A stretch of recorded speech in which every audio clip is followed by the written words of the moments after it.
বাংলাদেশ জাতীয়তাবাদী দল বিএনপি চকরিয়া পৌরসভা ৩ নং ওয়ার্ড শাখার দ্বিবার্ষিক সম্মেলন ও কাউন্সিল সম্পন্ন।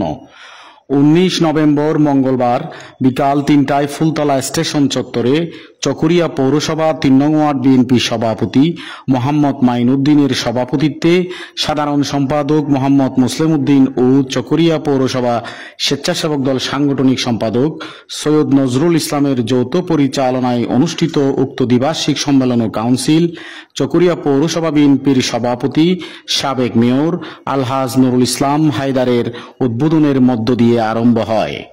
উক্ত দ্বিবার্ষিক সম্মেলন ও কাউন্সিলে প্রধান বক্তার বক্তব্য রাখেন চকরিয়া পৌরসভা বিএনপি সাধারণ সম্পাদক এম আব্দুর রহিম। বিশেষ অতিথির বক্তব্য রাখেন চকরিয়া পৌরসভা বিএনপি সিনিয়র সহসভাপতি এম গিয়াসউদ্দিন, সাংগঠনিক সম্পাদক নুরুল আমিন কমিশনার, স্বেচ্ছাসেবক দল জাতীয় নির্বাহী কমিটির সাবেক সহ সাংগঠনিক সম্পাদক অ্যাডভোকেট জাকারিয়া লিটন, কক্সবাজার জেলা শ্রমিক দল সাধারণ সম্পাদক মোহাম্মদ কুতুবউদ্দিন কমিশনার, চকরিয়া পৌরসভা বিএনপির সাবেক যুগ্ম সম্পাদক এ এম আলী আকবর। বক্তব্য রাখেন চকরিয়া পৌরসভা যুবদল সাধারণ সম্পাদক অ্যাডভোকেট মনোহর আলম মনু, শ্রমিক দল সাধারণ সম্পাদক মঞ্জুর মুর্শেদ, স্বেচ্ছাসেবক দল সাধারণ সম্পাদক রানা হামিদ, কৃষক দল সদস্য সচিব সাইফুল ইসলাম, মহিলা দল সাধারণ সম্পাদক ইয়াসমিন জান্নাত বিউটি, ছাত্রদল সদস্য সচিব সাইফুল ইসলাম স্বাধীন প্রমুখ।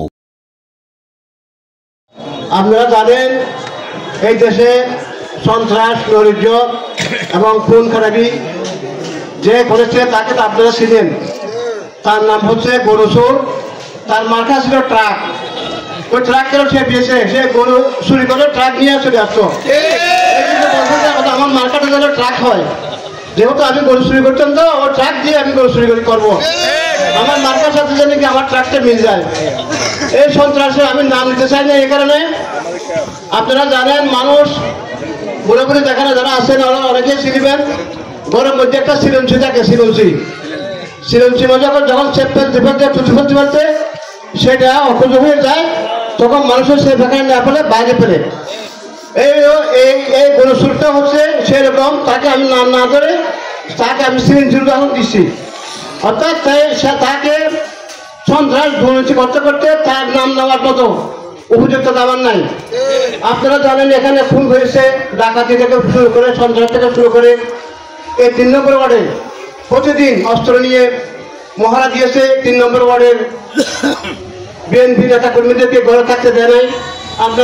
আপনাদের বিরুদ্ধে অনেক মামলা, সবাই বাহিরে কমিয়েছে, পাতাকোটা কমিয়েছে, নদীর সরে কমিয়েছে, কাউকে শান্তি দেয় নাই। সে অসংখ্য মামলা করে মানুষকে হয়রানি করেছে এবং চকরিয়ার মধ্যে 6টি লাশ সেই হত্যা করেছে। পরিশেষে একদম সাইদি সাপের জানালায় একদম লোককে নির্মমভাবে হত্যা করে সেই সেঞ্চুরি লাভ করেছে। তাকে আপনারা চিনেন। সেই সন্ত্রাসী এখন নাই, সেই পলাতক। সেই তার দেহ খাইছে, তার বউ খাইছে, তার বয়ে খাইছে, তার জিও খাইছে, তার 14 গোষ্ঠী খাইছে। সে জনগণের কোনো উপকার করে নাই, তার পরিবারের উপকার করেছে, তার পরিবারকে সমৃদ্ধশালী করেছে। তাই আমি বলতে চাই, তার শাসনও আপনারা দেখেছেন। আমাদের সাউদ্দিন সাহেব ভেবেছিলাম থেকে বাংলাদেশে এসেছেন কিছুদিন আগে, ওনার শাসন আপনারা দেখতেছেন। ওনার স্পষ্ট কথা, আমার দলের নেতাকর্মী হোক যে হোক, কোনো অন্যায়, অবিচার, জুলুম, অত্যাচার, নির্যাতন করলে আমি তাকে দেখা দেবো না। আমি তার যথাযথ বিচার করবো। জনগণের পাশে থাকতে হবে, জনগণকে ভোটের মতো আকারে ধরতে হবে। যেহেতু সামনে নির্বাচন, আমার দলের নেতার কর্মীর কাছে আমি অনুরোধ জানাচ্ছি, আমার সালাউদ্দিন ভাইয়ের মান মর্যাদা যেন অক্ষুণ্ণ থাকে, সেই ব্যাপারে আপনারা সবাই সহযোগী হিসেবে কাজ করবেন, যাতে নির্বাচনে উনি বিপুল করে জয় হতে পারে সেই ব্যবস্থা করবেন। কোনো ধরনের অত্যাচার, কোনো অবিচার মানুষকে করা যাবে না। যেহেতু বিএনপি একটা আদর্শবাদী এবং সাংগঠনিক একটা দল, যে দলের মধ্যে সুশৃঙ্খলতা এবং আইনশৃঙ্খলা থেকে শুরু করে সব কিছু ধরে আছে। একটা জিনিস আওয়ামী লীগ এখন বিএনপির মধ্যে অনেক পার্থক্য দেখাতে পারবেন। যারা যদি এখানে আওয়ামী লীগ করেছে তাদের চরিত্র আর বিএনপির চরিত্র হয়তো আপনারা পার্থক্য খুঁজে পাবেন। তাই বলতে চাই যে এই গডফাদার, এই সন্ত্রাসী আজকে দেশে নাই, তার ছোট্ট গোষ্ঠী আর দেশে আসতে পারবে না, এটা আমি প্রতিশ্রুতি দিলাম। কারণ সে জনগণের অনেক ক্ষতি করেছে, সে জমিন লুট করেছে, সেই মানুষেরকে ডাকাতি করেছে, সন্ত্রাস করেছে, নৈরাজ্য করেছে, খুন করেছে, অত্যাচার করেছে, এমনকি